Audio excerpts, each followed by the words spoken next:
Hello guys, आप सबों को मेरे YouTube study channel GK GS with summer में स्वागत है। न्यू एडिशन 2022 लूसेंट समान ज्ञान का व्याख्या हमने 100 घंटा में कंप्लीट किया है। इसे आप पूर्ण रूपेण फ्री में पढ़ सकते हैं, लेकिन हमने इस 100 घंटे के लेक्चर का फी 10 रुपया रखा हुआ है। क्योंकि भारतीय सभ्यता संस्कृति की जो हजारों वर्ष की एक परंपरा रही है गुरु दक्षिणा की, तो हमें आशा ही नहीं बल्कि पूर्ण विश्वास है कि आप लोग इसका निर्वहन करें। नेक्स्ट यहाँ पे ब्रिटिशकालीन आयोग और समितियाँ हैं, और ये काफ़ी इंपॉर्टेंट टॉपिक है और यहाँ से बहुत सारे क्वेश्चन एग्जाम में पूछे जाते हैं। तो चलिए हम लोग देखते हैं कि यहाँ पर कौन कौन से आयोग हैं और इसका गठन कब कब हुआ और इसका अध्यक्ष कौन था। यहाँ पर सबसे पहले इनाम आयोग है। तो इनाम आयोग का गठन 1852 ईस्वी में हुआ था और इसके अध्यक्ष इनाम थे, और उस समय में भारत का वायसराय डलहौजी था। जिस समय में इनाम आयोग का गठन किया गया था, तो इस समय में जो है भारत का गवर्नर जनरल डलहौजी था, और इस आयोग की स्थापना भूमि संबंधी विवेचना के लिए किया गया था। तो इसको याद रखना है। नेक्स्ट यहाँ पर दुर्भिक्ष आयोग है। इसकी स्थापना 1880 ईस्वी में रिचर्ड स्ट्रेची की अध्यक्षता में किया गया था, और इस समय में जो है वायसराय लिटन थे, और इसका गठन अकाल निवारण हेतु विचार के लिए किया गया था। तो इसको याद रखना है, ये क्वेश्चन पूछा जाता है। देखिए, पहला दुर्भिक्ष का मतलब होता है ना अकाल, तो ये पहला अकाल आयोग था। दुर्भिक्ष आयोग ये जो है जिसका गठन कि 1880 में हुआ था, तो यह पहला अकाल आयोग था, और इस अकाल आयोग का गठन रिचर्ड स्ट्रेची की अध्यक्षता में किया गया था, और इसका जो है गठन उस समय में के गवर्नर जनरल लॉर्ड लिटन ने किया था, और इस आयोग का लक्ष्य था अकाल निवारण हेतु विचार करना। ठीक है। अब नेक्स्ट यहाँ पे है हंटर आयोग।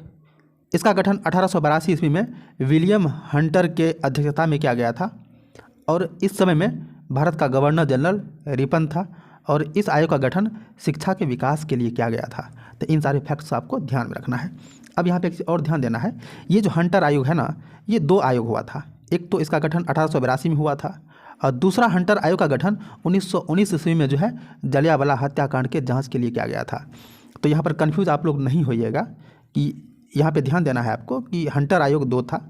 पहले हंटर आयोग की स्थापना या गठन 1882 ईस्वी में किया गया था, और दूसरे हंटर आयोग का गठन जो है 1919 ईस्वी में किया गया था। तो इसको ध्यान में रखना है। नेक्स्ट यहाँ पे है एचिंसन आयोग। इसका गठन 1886 ईस्वी में चार्ल्स एचिंसन के नेतृत्व में किया गया था, अध्यक्षता में किया गया था, और इस समय में भारत का गवर्नर जनरल डफरिन था, और इस आयोग का लक्ष्य था नागरिक सेवा में भारतीयों की संख्या में वृद्धि पर विचार करना। तो इसको ध्यान देना है। नेक्स्ट यहाँ पे है हफीम आयोग। इसका गठन 1893 ईस्वी में किया गया था, और इस समय में भारत का गवर्नर जनरल लैंसडाउन था, और इसका लक्ष्य अफीम सेवन रोकने के लिए जो है इस आयोग का गठन किया गया था। नेक्स्ट यहाँ पे है हर्सेल समिति। इसका गठन 1893 ईस्वी में हर्सेल के नेतृत्व में किया गया था, और इस समय में भारत का गवर्नर जनरल लैंसडाउन था, और टकसाल संबंधी सुझाव के लिए इस आयोग का गठन किया गया था। तो इसको याद रखना है। अब नेक्स्ट यहाँ पे है दुर्भिक्ष आयोग। देखिए, पहला दुर्भिक्ष आयोग जो है 1880 में गठन किया गया था, और दूसरा दुर्भिक्ष आयोग जो है 1898 में गठन किया गया। पहले दुर्भिक्ष आयोग का जो अध्यक्ष रिचर्ड स्ट्रेची थे, और दूसरे दुर्भिक्ष आयोग का अध्यक्ष जेम्स लायल थे, और इस समय में भारत का वायसराय जो है लॉर्ड एल्गिन थे, और इसका उद्देश्य था प्रथम दुर्भिक्ष आयोग की रिपोर्ट पर विचार करना। कहने का मतलब इस दुर्भिक्ष आयोग का ये जो 1898 में जिस दुर्भिक्ष आयोग का गठन किया गया, ये वाला जो दुर्भिक्ष आयोग है, इसका लक्ष्य था ये पहले दुर्भिक्ष आयोग का जो रिपोर्ट आया था उस पर विचार करना। तो आप लोग को यहाँ पर ध्यान देना है कि दूसरे दुर्भिक्ष आयोग का गठन जो है पहले दुर्भिक्ष आयोग की रिपोर्ट पर विचार करने के लिए किया गया था। तो इसको ध्यान में रखना है। अब यहाँ पर तीसरा दुर्भिक्ष आयोग है। इसका गठन 1901 ईस्वी में एंथनी मैकडोनाल्ड की अध्यक्षता में किया गया था। तो इसको आपको ध्यान में रखना है कि ये जो तीसरा दुर्भिक्ष आयोग जिसका गठन 1901 ईस्वी में किया गया था, ये एंथनी मैकडोनाल्ड की अध्यक्षता में किया गया था, और इस समय में भारत का वायसराय कर्जन थे।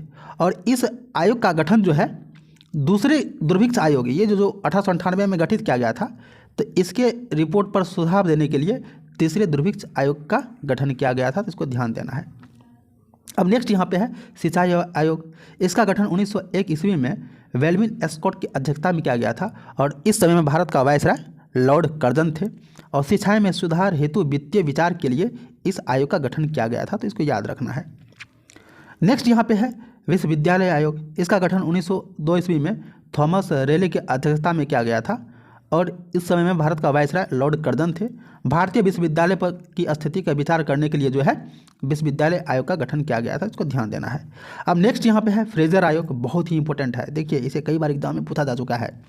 फ्रेजर आयोग का गठन 1902 ईस्वी में लॉर्ड फ्रेजर की अध्यक्षता में किया गया था और इस समय में भारत का वायसराय जो है लॉर्ड कर्जन था। यहाँ पर आप देख सकते हैं। पुलिस की कार्य पद्धति पर विचार करने के लिए जो है फ्रेजर आयोग का गठन किया गया था। तो इन सारे आयोग को जो है एकदम से याद करते चलिएगा, ठीक है। ये सारे के सारे क्वेश्चन पूछे जाते हैं। नेक्स्ट यहाँ पे है इस्लिंगटन आयोग। इसका गठन 1912 ईस्वी में इस्लिंगटन की अध्यक्षता में किया गया था और इस समय में भारत का वायसराय हार्डिंग्स थे और इसका उद्देश्य जो था नागरिक सेवा में भारतीयों की हिस्सेदारी पर विचार करना, तो इसको ध्यान में देना है। नेक्स्ट यहाँ पर है मैकलेगन समिति। इसका गठन 1914 ईस्वी में मैकलेगन की अध्यक्षता में किया गया था और इस समय में भारत का वायसराय हार्डिंग्स थे और इसका लक्ष्य जो है सरकारी वित्तीय अवस्था से संबंधित सुझाव देना था, तो इसको ध्यान में रखना है। नेक्स्ट यहाँ पे है कलकत्ता विश्वविद्यालय आयोग। इसको सेडलर आयोग भी कहा जाता है, इसको ध्यान में रखना है। कलकत्ता विश्वविद्यालय आयोग को सेडलर आयोग भी कहा जाता है, एकदम से याद रखना है, इसे कई बार एग्जाम में पूछा जा चुका है। इसका गठन 1917 ईस्वी में जो है माइकल सेडलर की अध्यक्षता में किया गया था और इस समय में भारत के वायसराय चेम्सफोर्ड थे और इसका उद्देश्य जो था कलकत्ता के विश्वविद्यालय में दोषों की जाँच करना, इसको ध्यान में देना है। अब नेक्स्ट यहाँ पे है भारतीय छटनी समिति। इसका गठन 1923 ईस्वी में लॉर्ड इंचकैप की अध्यक्षता में किया गया था और इस समय में भारत के वायसराय लॉर्ड रीडिंग थे और इसका उद्देश्य जो है शिक्षा संबंधी विचार हेतु के लिए इस आयोग का स्थापना किया गया था, तो इसको ध्यान देना है। नेक्स्ट यहाँ पे है ली आयोग। इसका गठन 1924 ईस्वी में लॉर्ड ली की अध्यक्षता में किया गया था और इस समय में भारत का वायसराय रीडिंग था और इसका लक्ष्य लोक सेवा आयोग के गठन की अनुशंसा करना था और इसके आधार पर 1926 ईस्वी में जो है लोक सेवा आयोग का गठन किया गया। देखिए ये बहुत ही इंपॉर्टेंट है। सबसे पहला क्वेश्चन ये बनेगा ना कि ली आयोग का संबंध किससे है, तो ली आयोग का संबंध जो है लोक सेवा आयोग की स्थापना से संबंधित जो है ली आयोग है। लोक सेवा आयोग की गठन कब किया गया था, तो लोक सेवा आयोग की गठन 1926 ईस्वी में किया गया था। ली आयोग के अध्यक्ष कौन थे, तो ली आयोग के अध्यक्ष लॉर्ड ली थे। ली आयोग का गठन कब किया गया था, तो ली आयोग का गठन 1924 ईस्वी में किया गया था और इस समय में भारत का वायसराय कौन थे, तो इस समय भारत का वायसराय लॉर्ड रीडिंग थे। तो इन सारे फैक्ट्स को आपको इसी तरह से याद रखना है। नेक्स्ट यहाँ पे है सैंडहर्स्ट समिति। इसका गठन 1925 में एंड्रयू एस्किन के अध्यक्षता में किया गया था और इस समय में भारत का वायसराय रीडिंग थे और इसका लक्ष्य था भारतीय सेना का भारतीयकरण पर विचार करना, तो इसको ध्यान देना है। नेक्स्ट यहाँ पे है बटलर समिति, बहुत ही इंपॉर्टेंट, कई बार इस एग्जाम में पूछा जा चुका है। बटलर समिति का गठन 1927 ईस्वी में हरकोट बटलर की अध्यक्षता में किया गया था और इस समय में भारत के वायसराय लॉर्ड इरविन थे। देशी राज्यों व अंग्रेजी सरकार के संबंधों पर विचार करने के लिए जो है इस आयोग की स्थापना किया गया था, गठन किया गया था, तो इसको ध्यान में रखना है। नेक्स्ट यहाँ पे है साइमन कमीशन, बहुत ही इंपॉर्टेंट है। इसका गठन जो है 1927 ईस्वी में जॉन साइमन की अध्यक्षता में किया गया था और इस समय में जो है भारत के वायसराय लॉर्ड इरविन थे और इसका लक्ष्य था 1919 ईस्वी के अधिनियम की समीक्षा करना, इसको ध्यान में रखना है। अब नेक्स्ट यहाँ पे है लिनलिथगो आयोग। इसका गठन 1928 ईस्वी में लिनलिथगो की अध्यक्षता में किया गया था और इस समय में भारत के वायसराय लॉर्ड इरविन थे और इसका लक्ष्य कृषि संबंधी समस्याओं पर विचार करना था, तो इसको ध्यान देना है। नेक्स्ट यहाँ पे है व्हिटले आयोग। इसका गठन 1928 ईस्वी में J.H. व्हिटले की अध्यक्षता में किया गया था और इस समय में भारत के वायसराय इरविन थे और इस आयोग का लक्ष्य था श्रमिकों की स्थिति पर विचार करना, तो इसको आपको ध्यान में रखना है। नेक्स्ट यहाँ पे है लिंडसे आयोग। इसका गठन 1929 ईस्वी में लिंडसे के अध्यक्षता में किया गया था और इस समय में भारत का वायसराय लॉर्ड इरविन थे और इसका लक्ष्य था भारत में मिशनरी शिक्षा का विकास करना, इसको ध्यान देना है। नेक्स्ट यहाँ पे है भारतीय वैधानिक आयोग। इसका गठन 1929 ईस्वी में फिलिप हर्टोग की अध्यक्षता में किया गया था और इस समय में भारत के वायसराय लॉर्ड इरविन थे और इसका लक्ष्य था शिक्षा की स्थिति की समीक्षा करना, इसको ध्यान में देना है। नेक्स्ट यहाँ पे है अस्पृ समिति। इसका गठन 1934 ईस्वी में तेज बहादुर अस्पृ की अध्यक्षता में किया गया था और इस समय में भारत के वायसराय वेलिंगटन थे और इसका उद्देश्य बेरोजगारी की समस्याओं की समीक्षा करने के लिए जो है इस समिति की गठन किया गया था। नेक्स्ट यहाँ पे है भारतीय परिसीमन समिति। इसका गठन 1935 ईस्वी में लॉरी हैमंड के द्वारा किया गया था और इस समय में भारत के वायसराय वेलिंगटन थे और इसका जो है उद्देश्य था निर्वाचन क्षेत्रों की अवस्था हेतु इस आयोग का गठन किया गया था, तो इसको ध्यान देना है। नेक्स्ट यहाँ पे है राष्ट्रीय योजना समिति।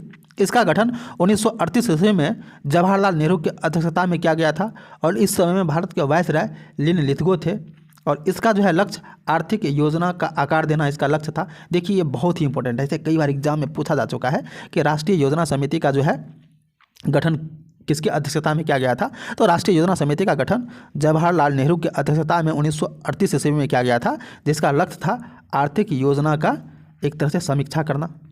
नेक्स्ट यहाँ पे है क्रिप्स आयोग। इसका गठन 1942 ईस्वी में स्टेफोर्ड क्रिप्स की अध्यक्षता में किया गया था और इस समय में भारत के वायसराय लिन लिथगो थे और इसका लक्ष्य था भारत के राजनीतिक गतिरोध को दूर करना। इसको ध्यान देना है। नेक्स्ट यहाँ पे है कैबिनेट मिशन, जिसको कैबिनेट आयोग भी बोलते हैं।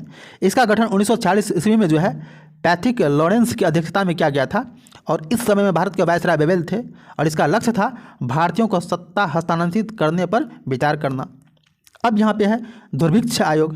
इसका गठन 1943 ईस्वी में सर चार्ल्स वुड की अध्यक्षता में किया गया था और इस समय में भारत के वायसराय बेवेल थे, जिसका लक्ष्य था बंगाल के अकाल के कारणों पर विचार करना। तो अब आपको यहाँ पे क्लियर हो गया होगा कि 4 दुर्भिक्ष आयोग की स्थापना की गई थी। तो ये जो है चौथा दुर्भिक्ष आयोग था, जिसका गठन 1943 ईस्वी में सर चार्ल्स वुड की अध्यक्षता में किया गया था। नेक्स्ट यहाँ पे है सार्जेंट आयोग। इसका गठन 1944 ईस्वी में जॉन सार्जेंट की अध्यक्षता में किया गया था और इस समय में भारत के वायसराय वेवेल थे, जिसका लक्ष्य था शिक्षा के विकास हेतु पर विचार करना। तो इसको ध्यान में रखना है।